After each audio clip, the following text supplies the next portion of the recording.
Sa isang kaharian sa Birbania, may isang hari na nagangalang Haring Fernando at ang kanyang asawa na si Reyna Valeriana. May tatlo silang anak na si Don Pedro, Don Diego, at bunsong si Don Juan. Isang araw, nanikinip ang hari na ang kanyang bunso ay pinatay at itinapon sa balon. Nanaginip ako. Ang aking bunsong anak ay pinatay at tinapon sa balon. Dahil doon, pinagpahinga muna ni Reyna Valeriana si Haring Fernando at sinabing magtatawag siya ng manggagamot. Maaring lunas ng iyong sakit ay ang awit ng ibong Adarna. Ito ay matatagpuan sa bundok Tabor sa puno ng Piedras Platas. Pagtapos nun, nagpaalam na ang manggagamot at ipinatawag ni Haring Fernando ang kanyang panganay na anak na si Don Pedro. Don Pedro, pinatawag ka ng iyong ama.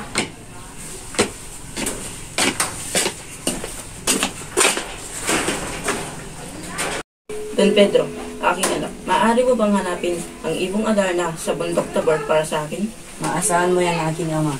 Pagtapos nun, umalis na din agad si Don Pedro at taglakbay papuntang bundok Tabor. Pagdating ni Don Pedro sa Piedras Platas, siya ay nakatulog at hindi pinalad ng huli ang ibon at siya'y naging bato. Sa kabilang banda, sumunod si Don Diego, ngunit tulad ni Don Pedro, siya rin ay naging bato. Pagtapos ni Don Pedro at Don Diego, sumunod naman si Don Juan. At sa kanyang paglalakbay, may nakasalubong siyang matandang gutom na gutom. Iyo, maaari mo ba akong bigyan ng iyong makakain? So, tanggapin niyo po ang tinapay na ito. Salamat, Iyo. Saan ka pupunta? Hanapin ko ang ibong Adarna para sa aking amang mayulubhang karamdaman. Pagdating mo sa tirahan ng ibong Adarna, tumingin ka sa baba at may nakikita kang dampa. Nagtungo na si Don Juan at nakita ang dampa at nadatnan niya ang isang ermitanyo. Sa bundok Tabor, hanapin mo ang Piedras Platas. Pagdating mo doon, huwag kang matulog dahil maaring dumating ang ibon at kapag ikay na taihan niya, ikaw ay magiging bato. So, tanggapin mo ang agwa bendita. Pagtapos siya payuhan ng ermitanyo, umalis na rin si Don Juan at nagpatuloy sa paglalakbay. Dating niya sa Piedras Platas, sinunod ni Don Juan ang payo sa kanya ng ermitanyo. Matagumpay niyang nahuli ang ibon at winasikan niya ang kanyang mga kapatid ng agwa bendita upang maging tao muli. At sa kalagitnaan ng kanilang paglalakbay, nakaisip ng kataksilan si Don Pedro at Don Diego.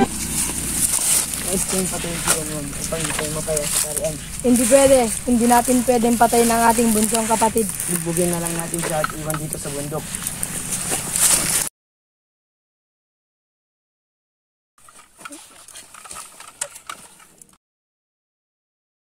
Matapos nilang pagtaksilan si Don Juan, nagpatuloy sila sa pagbalik sa Birbania.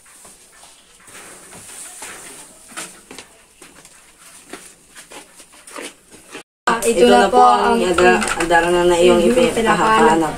Ngunit, ang ibon ay hindi umawit. Isang ermitanyo muli ang tumulong kay Don Juan. Iho, anong nangyari sa'yo? Pag pinagkat sila ng aking mga kapatid, patapos kong huli ang ibong Adarna. Halika, tumayo ka dyan at umuwi ka. Sigurado akong hinihintay ka na ang iyong ama at ibong Adarna. Maraming salamat po, ako'y mauuna na.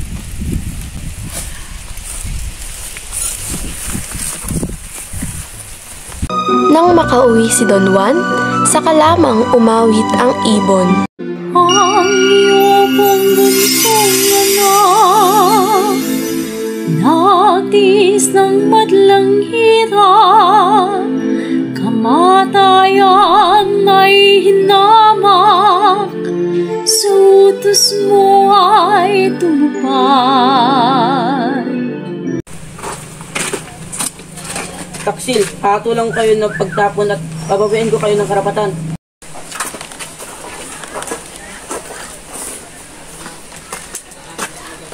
Ama, patawarin mo na lang aking mga kapatid. Hindi ko sila matitiis na mapurusahan. Bibigyan kita aking bunso.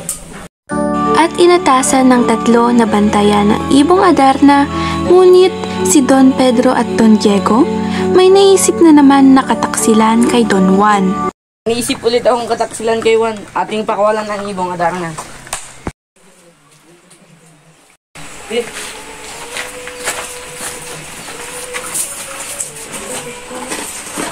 Ang ibon! Nasaan ang ibong Adarna?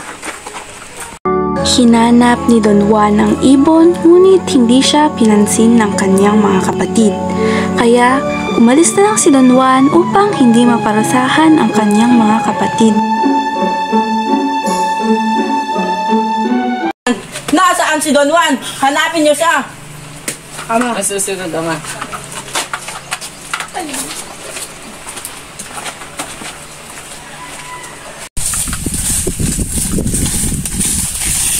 Don Juan, pinapahanap ka ng ama.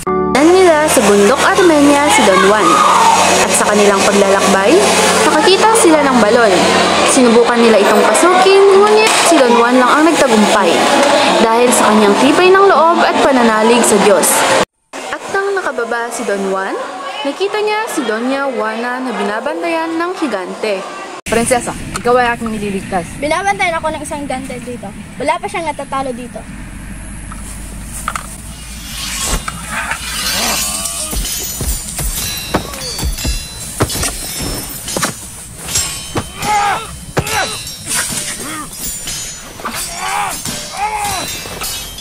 Halika na, natalo ng higante.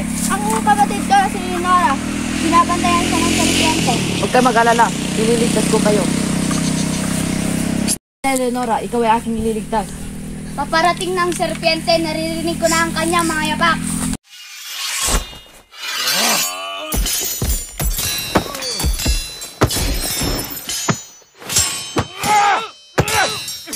Naroon si Doña Juana, hinintay ka.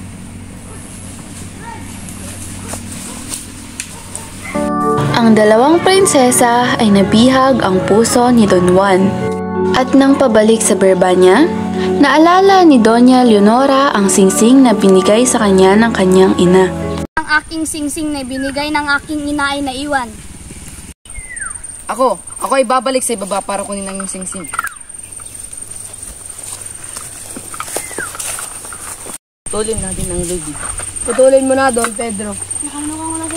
Ano ang ginawa nyo? Kaya ay masasama ang kapatid. Hindi nila pinansin si Doña Leonora at nagpatuloy sa paglalakbay.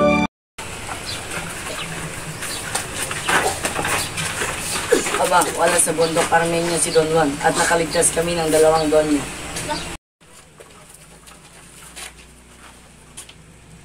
Doña Juana ay kinasal kay Don Diego, ngunit hindi pumayag si Doña Leonora na magpakasal kay Don Pedro. Ayaw kitang pakasalan. Habang si Don Juan naman ay iniligtas ng isang lobo. At sa pagtulog naman niya, umawit ang ibong Adarna at ang mensahe ng kanta ay kalimutan niya na si Doña Leonora.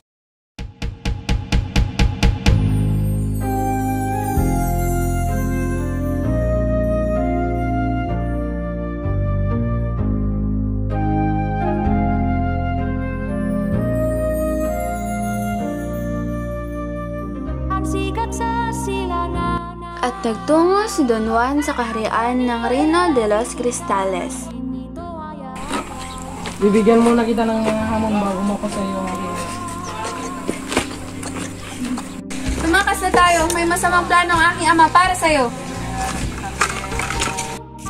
Isinusumpa kita, Don Juan, na makakalimutan at pagtataksilan mo si Maria Blanca. Dahil sa pangyayaring hindi matanggap ni Haring Salermo, isinumpa niya si Don Juan. Makabalik nga sa kahariang Birmania si Don Juan, ay nakalimot ito at inibig si Doña Leonora at hindi ito matanggap ni Maria Blanca. Hindi ito pwede. Akin lang si Don Juan. Akin lang si Don Juan. Kaya, gumawa ng paraan si Maria Blanca. Pinainom niya ng tubig na may kahalong mahika. Paglaon, muling bumalik ang alaala ni Don Juan. Maria Blanca, aking inibig, ako'y hindi mo ng tawad. sa aking nagawa at pangakong din ako magtatagsisa. Pakasal din si Don Diego at Doña Leonora at naging maayos at masaya ang dalawa.